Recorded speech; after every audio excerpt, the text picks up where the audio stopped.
I'll hear people say, if you believe it, then you can achieve it. And the problem with that is they're leaving out the most important part of the equation. And that part is work, action, actually doing something. That's what you have to do to achieve anything. Yeah, you gotta believe it, but you better get the work done. When you're a kid, you're all potential. It's chaotic potential. It can manifest itself in any number of ways. And maybe you don't want to give that up. So you're like Peter Pan. You want to be a kid forever because you don't want to give up the potential. And you look out in the world and all you see are Captain Hooks, who've lost a hand, who are chased by death because that's the clock in the crocodile. It's already got a taste of him. He's terrified by death and he's a tyrant. Well, I don't want to grow up to be that. So I won't be disciplined at all. Well, that's no good because the way the potential transforms itself into actuality is through discipline. You say, well, I don't know what to do. It's like, that's okay. Nobody does. Go do something. Do the best thing that you can think of. Put the best plan you have into practice. It's not going to be perfect and it will change along the way, but it will change partly because you become disciplined pursuing the path. And as you become disciplined, you become wiser. And as you become wiser, you become able to formulate better and better plans. What does it take to really make the changes starting tomorrow? It also takes more than enthusiasm. I know we're hearing a lot about enthusiasm these days, but see, that just won't do the job. So you can get all excited about lifting 200 pounds till you get to the gym. And then you need a new excitement. And the new excitement is called discipline. Major step to human progress. Discipline. If there's one thing to get excited over, that's it. Get excited over your ability to make yourself do the necessary things. It's a commitment. It's not a feeling. Commitments don't have nothing to do with your feelings. You do it because you're supposed to. It's a lifestyle. Instead of hitting that snooze button in the fucking morning and not making your bed and not cleaning your house, you don't hit the snooze button. You get up. You don't want to go run, you go run. You don't want to go swim, you go swim. You don't want to make your bed, you make your bed. You don't want to clean your house, you clean your house. You don't want to study, you fucking study. That's how you start to callous your mind. It's going to suck. It's not going to be fun. Do something that sucks every single day of your life. That's how you grow. You will never have a greater or lesser dominion than that over yourself. The height of a man's success is gauged by his self-mastery, the depth of his failure by his self-abandonment. And this law is the expression of eternal justice. He who cannot establish dominion over himself will have no dominion over others. I mean, imagine you only have $100,000 to go buy a house. And so you go look at this house and it's like, Jesus, this house, man, it's like it needs a lot of work. It's like, well, that's all you've got.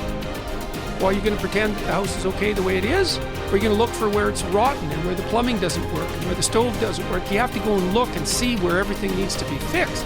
And that's like, that is harsh, man. And then in order to do that properly, someone has to have taught you, it's, look, you aren't your problems.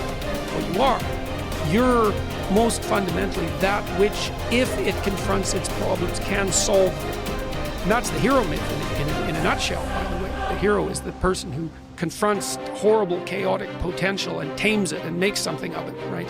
That's the fundamental human story. But the problem is that you have to face what you don't want to face in order to fix it. Yeah. And so you look at all the things about yourself that need to be burned off, that need to be dispensed with. And that, man, especially at the beginning, especially if you're screwed up, that might be like 95% of you just has to go up in flames. And it's painful. Even some of that stuff that you have to burn off doesn't want to die. And it'll scream in agony while you're burning it off. It's not pleasant. But if you know that you're the thing that can transcend your problems, most fundamentally, if you know you're the thing that, if it faces the problems, can transcend them, then you have the faith that would enable you to take stock of who you are. The chief task in life is simply this: to identify and separate matters so that I can say clearly to myself which are externals, not under my control, and which have to do with the choices I actually control. Where then do I look for good and evil? Not to uncontrollable externals, but within myself to the choices that are my own.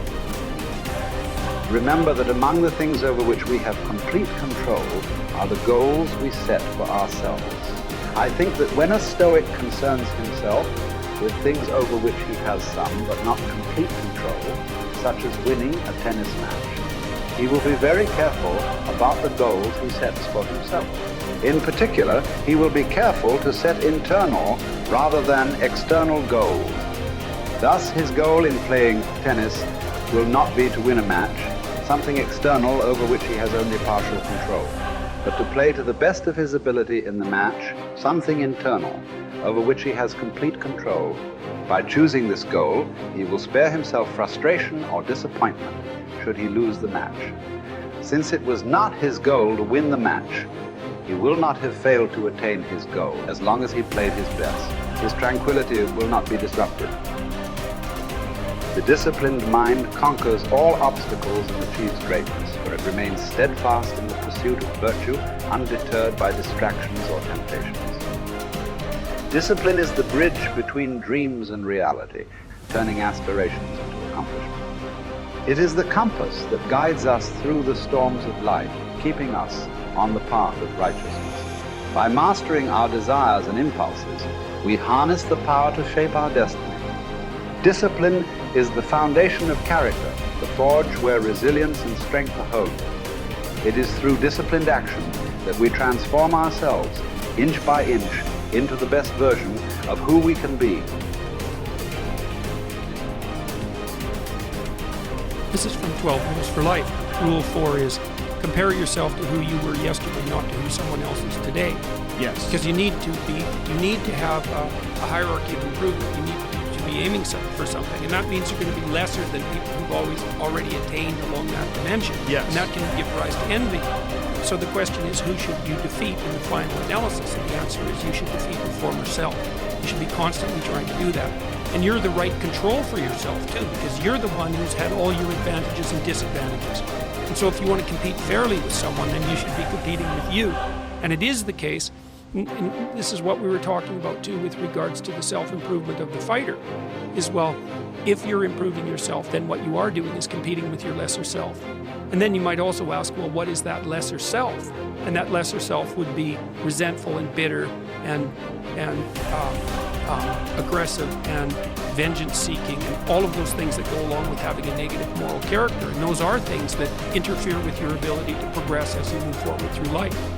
So it's very necessary to understand that this is why, I've been stressing this idea of personal responsibility. It's like, well, personal responsibility is to compete with yourself. It's to be slightly better than yourself the next day. Yes. And it better in some way that you can actually manage. And that's humility. It's right. Like, well, I'm a flawed person. I've got all my problems. Could I be as good as person X? It's like not the right question. The right question is, could you be slightly better tomorrow than your currently flawed self? And the answer to that is, if you have enough humility to set the bar properly low, then you could be better tomorrow than you are today. Because what you also have to do is you have to say, well, here's all my flaws and my insufficiencies, and the best that someone that flawed and insufficient could do to improve and actually do it is this. And that's not worth going out in the street and celebrating with placards. It's like, well, this is why I tell people to clean their room. It's not going to brag to someone that you did that. But someone as insufficient as you might be able to manage it. And that means you actually are on the pathway to self-improvement and you're transcending your former self. And you might say, well, what's the right way of being in the world, if there is such a thing? And it's not acting according to a set of rules. It's attempting continually to transcend the flawed thing that you currently are. And what's so interesting about that is that the meaning in life is to be found in that pursuit. So I've been laying that out in these discussions too, because I say, well, the fundamental issue is that life is tragic and difficult, very tragic and difficult for everyone. And it's also tainted by malevolence, because no matter how things are tragic and difficult, but there's always some stupid thing that you could do or someone else could do that could make it even worse than it has to be. So that's life. And you need an antidote to that, because that can embitter you. Constant contact with that. Just the tragedy, but the tragedy combined with betrayal and malevolence, that makes it even worse, especially if it's self-induced. Okay, so you need something to set against that so you don't get bitter and resentful. Well, what do you set against that? Doing something worthwhile, by your own definition, say. You need some reason to get the hell out of bed on a terrible day because you've got something good to do. Well, what's the best thing you can do? Transcend your current wretched and miserable self.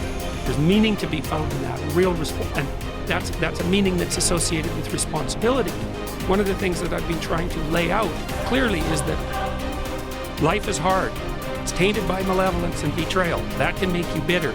You need a meaning to offset that. Where's the meaning to be found?